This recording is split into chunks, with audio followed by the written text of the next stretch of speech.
প্রশ্ন রাখছে গরম পানিতে টি ব্যাগ ডোবালে তো কালার আসবে, ঠান্ডা পানিতে ডোবালে কি আসবে? কি মনে হয়? আসবে না, আসার তো কথা। পানি তো পানি নাকি? দেখো এখান থেকে ব্যাপনের একটা বিশেষ জিনিস শেখা যায়। তাহলে আমরা দেখো ট্রাই করি, একই সাথে আমি গরম পানিতেও ডোবাবো আবার ঠান্ডা পানিতেও ডোবাবো, ঠিক আছে? তারপরে দেখি আমাদের বিষয়টা কেমন হয়। তাহলে বাম হাতেরটাই কি পানি? গরম পানি। আর ডান হাতেরটাই ঠান্ডা পানি। দেখো তো বিষয়টা কি হয়। একই সঙ্গে দেখো দুইটাতেই ডোবাচ্ছি। খেয়াল করো তো এই ডান হাতের পানির কালার কি পরিবর্তন হয়েছে? হ্যাঁ, বাম হাতেরটা গরম পানি যেটা ছিল সেটার কালার পরিবর্তন হয়ে গেছে না? ডান হাতেরটা কি ওই পরিবর্তন এটাতেও হচ্ছে, কিন্তু বাম হাতের তুলনায় কি হয়েছে? ঠান্ডা পানিতে কি পরিবর্তন হয়েছে? আচ্ছা, এইবার তাহলে খেয়াল করো ওই সানার প্রথমে যেটা বলতো ঠান্ডা পানির ঘনত্বটা কি বেশি, গরম পানির তুলনায় বেশি।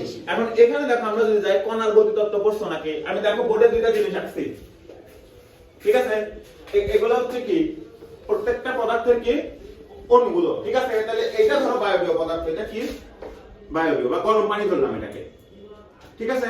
এটা গরম করা, এটা হচ্ছে কি ঠান্ডা পানি। তাহলে গরম পানি যখন গরম করা হয়েছে, কোন পদার্থকে যখন কি করা হয়?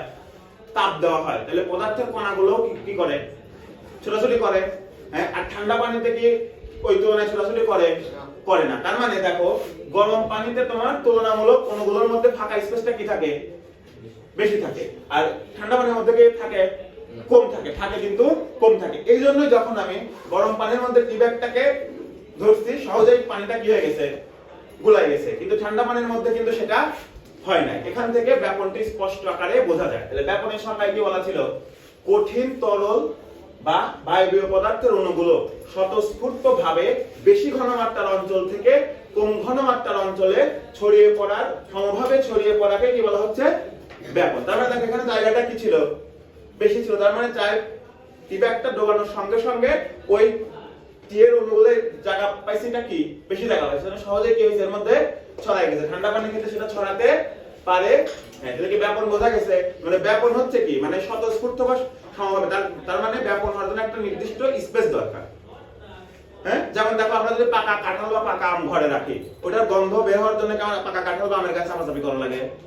হ্যাঁ, আপনি ছড়ায় যায় না। তার মানে ওটা কি সরু ছিদ্র পথে কি স্বতঃস্ফূর্ত বা সমভাবে ছড়িয়ে পড়তেছে। তাহলে টি ব্যাগের দুইটা পরীক্ষা থেকে কি আমরা ব্যাপন সম্পর্কে বুঝতে পারছি, স্পষ্ট ধারণা পাই? হ্যাঁ, তার মানে কি কম ঘনমাত্রার বেশি ঘনমাত্রার অঞ্চল থেকে কম ঘনমাত্রার অঞ্চলে কি হবে? কণাগুলো কি স্বতঃস্ফূর্তভাবে এবং সমানভাবে কি করবে? ছড়িয়ে পড়বে। তখন সেটা কি হবে? ব্যাপন। বোঝা গেছে? ধন্যবাদ।